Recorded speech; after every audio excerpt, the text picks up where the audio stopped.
Hello everyone, welcome back to another video. आज के video में बोरुतो पार्ट 2 के टॉप 10 स्ट्रॉन्गेस्ट कैरेक्टर कौन है वो सब डिस्कस करने वाले हैं। और टॉप 5 में जो है बहुत ही कंफ्यूज क्रिएट करेगा। और 6 से 10th जो है सेम पोजीशन में बहुत सारे बंदे आने वाले हैं। क्योंकि देखो, फोर्थ ग्रेट निंजा वार में गाई सेंसेई और काका सेंसेई में भी नंबर 1 नहीं थे, बट उन दोनों जिस पोजीशन पे थे वहां पे अगर वो नहीं होते तो कागुया तक बात नहीं पहुंच पाता। बिल्कुल वैसे ही एक एक पोजीशन कौन डिजर्व करता है वो सब आज बात करने वाले हैं। 10th पोजीशन सारदा, मिसुकी, कोनोहामारू, जो भी सब के सब बंदे हैं वो 10th पोजीशन डिजर्व करते हैं। क्योंकि 11th पोजीशन पे नहीं रख सकते, जैसे गाई और काका सेंसेई का रोल क्रूशियल रोल था, वो नहीं होते तो बहुत कुछ हो सकता था। इशिकी मर चुका है, इसलिए सारदा और मिसुकी भी पावर अप करने वाले, इसलिए उनका पोजीशन भी थोड़ा आगे बढ़ जाएगा। बार ये क्यों रखा जा रहा है? देखो, मिसुकी और सारदा दोनों अपने पावर लेवल बढ़ा चुके हैं। जैसे मिसुकी सेज मोड अचीव कर लिया है और सारदा मांगे की शरींगन। दोनों के पास फिजिकल एबिलिटी भी है, अगर कोई अटैक करता है तो कोनोहा को संभाल सकते हैं, मे भी विलेन को जिंदा से नहीं मार सकते। फ्यूचर में मिसुकी का स्नेक सेज परफेक्ट देखने को मिलेगा और सारदा का मांगी के शरींगन से सुसानो। नेक्स्ट 9th पोजीशन, ये पोजीशन में बहुत नारुतो एंड सास्के है। देखो, आप सबको दर्द हुआ, मेरे को भी दर्द हुआ, बट ये सच्चाई है। पिछले कुछ फाइट को देख के ये पोजीशन डिजर्व करते हैं, मैंने सेट किया है, बट ये सच्चाई है। फ्यूचर में बाकी सब पावर अप करने वाले हैं, तो ये भी पोजीशन उनका घट के और भी नीचे वो जा सकते हैं। जैसे हाशिरामा 1 नंबर पे था, बाद में कम होके नारुतो आ गया। हाँ, हाशिरामा अभी भी स्ट्रॉन्गेस्ट है, बट नारुतो तो उसे सरपास कर चुका है। देखो, ये कहानी मोमोशिकी से शुरू हुआ। पहले मोमोशिकी से वो लड़े, दोनों मार खाए और हाँ, उसे डिफीट भी कर लिया, बट मोमोशिकी ने बहुत पीटा था। उसके बाद आया जिगेन जो इशिकी है, वो दोनों को कुत्ते की तरह पीट के रख दिया। हाँ, नाइन टेल के हेल्प के जरिए वो बच गए, बट अगर जिगेन का लाइफ स्टोन ज्यादा होता तो उस टाइम नाइन टेल का हेल्प भी कुछ भी काम नहीं करता। नाइन टेल का भी हेल्प जो किया था वो एक लिमिटेड टाइम तक ही था, हमेशा के लिए नहीं। फिलहाल रिन्नेगान और नाइन टेल के बगैर दोनों किसी काम का नहीं है, मतलब उनका पावर नहीं दिखाया गया है। देखो, कोडा के नारुतो के सामने दोनों कावाकी और बोरुतो को पीट के चला गया, बट नारुतो कुछ भी नहीं कर पाया। और अब भी तो सास्के पेड़ बन के बैठा पड़ा है, इसलिए वो 9th पोजीशन डिजर्व करते हैं, क्योंकि वो कुछ तो सील जानते होंगे पुराने जो इनको सील करने में कामयाब हो गए। 8th पोजीशन, इस पोजीशन पे खुद काशिन कोजी है। हाँ देखो, तो जहाँ पे दोनों नारुतो और सास्के मिलके जिगेन का सामना किए थे, बट बहुत बुरी तरह पिट गए थे, उसे हाथ भी ठीक से नहीं लगा पाए। वहां पर काशिन कोजी जिगेन को अकेला ही टक्कर दे दिया, उसे मजबूर कर दिया कि वो इस सिक्की में बदल जाए। मतलब अपने पूरा पावर उसे इस्तेमाल करना पड़ा काशिन कोजी से लड़ते वक्त। और वो जिराया की तरह ही 5 एलिमेंट नेचर इस्तेमाल कर सकता है, और अभी भी वो जिंदा है, इसीलिए वो अपने ताकत को भी बढ़ा सकता है, मतलब बढ़ाया होगा। मैं भी जिराया से भी बेहतर कुछ करने वाला है। जैसे जिराया पेन एआरसी के थ्रू पेन का वीक पॉइंट ढूंढने के लिए खुद को सेक्रीफाइस कर दिया। चाहता तो वो जिंदा भी वहां लौट सकता था, बट वो सेक्रीफाइस कर दिया खुद का। बिल्कुल वैसे ही काशिन कोजी टेंटेल का वीकनेस ढूंढ रहा है। 7th पोजीशन, ये खुद इसकी हरामी है, इसका काला कारनामा आप तक देख चुके हो, इसीलिए इसके बारे में ज्यादा कुछ नहीं बोलूंगा। नेक्स्ट 6th पोजीशन, और ये पोजीशन डिजर्व करता है हराम कोड, आई मीन कोड। हाँ, इसी से भी ज्यादा ताकतवर है कोड, क्योंकि वो अपने पावर को एक लिमिट तक सेट कर लिया था और लाल वाल बना के घूम रहा था। जब आमाडो ने उसे अंडर कोड किया, मतलब फुल्ली एक्टिवेट किया, तब वो इसी से भी ज्यादा ताकतवर बन गया। ये जो ताकत आमाडो ने जैसे कि बताया था, और रिसेंट चैप्टर देखने के बाद पता चला कि वो बस जिगेन का ड्यूटी पूरा कर रहा था इशिकी का, जैसे डिवोर कराना बोरुतो या फिर कावाकी को, टेंटेल को, और उससे कुछ भी लेना देना नहीं। मतलब कोई आए जाए, मरे या फिर प्लेनेट डिस्ट्रॉय हो जाए, कोई भी नहीं, कुछ भी नहीं उससे फर्क पड़ने वाला है।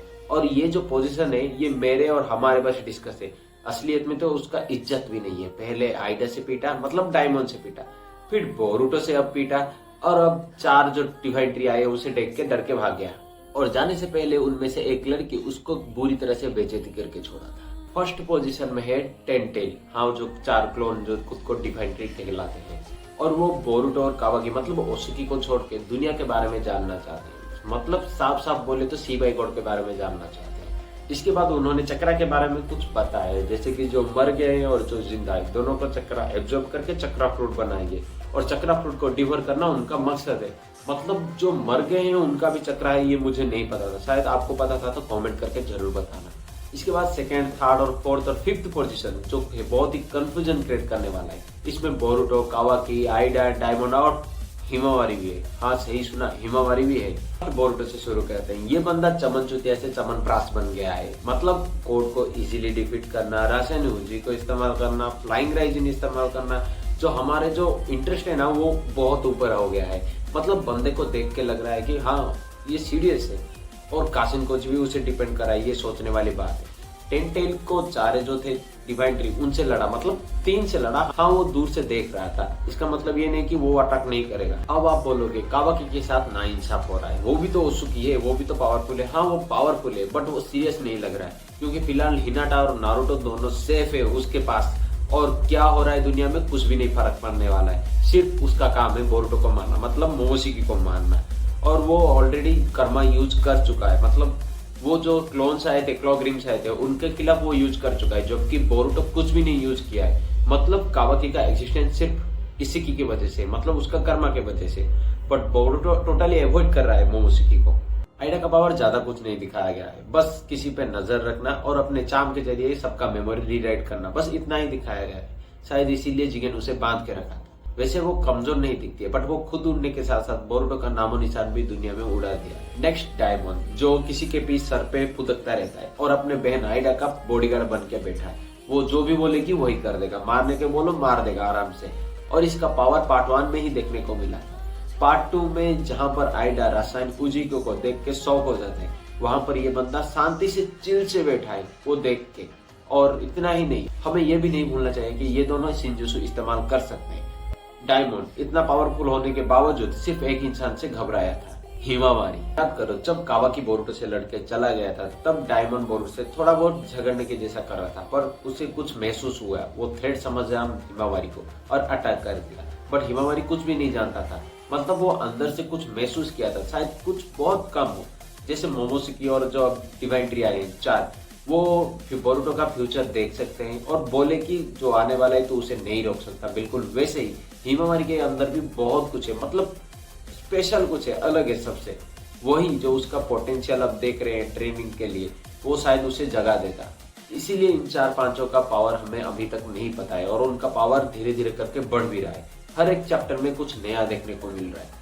आपके हिसाब से टॉप 2, 3, 4, 5 पोजीशन कौन होल्ड कर रहा है, कमेंट करके जरूर बताना। और मोमोशिकी अभी भी है, वो आएगा तो क्या होगा वो कुछ भी पता नहीं है। मतलब मोमोशिकी जब बोरुटो पे टेक ओवर कर लेगा, अंधाधुन रासानुजी को सब पे इस्तेमाल करेगा अनलिमिटेड।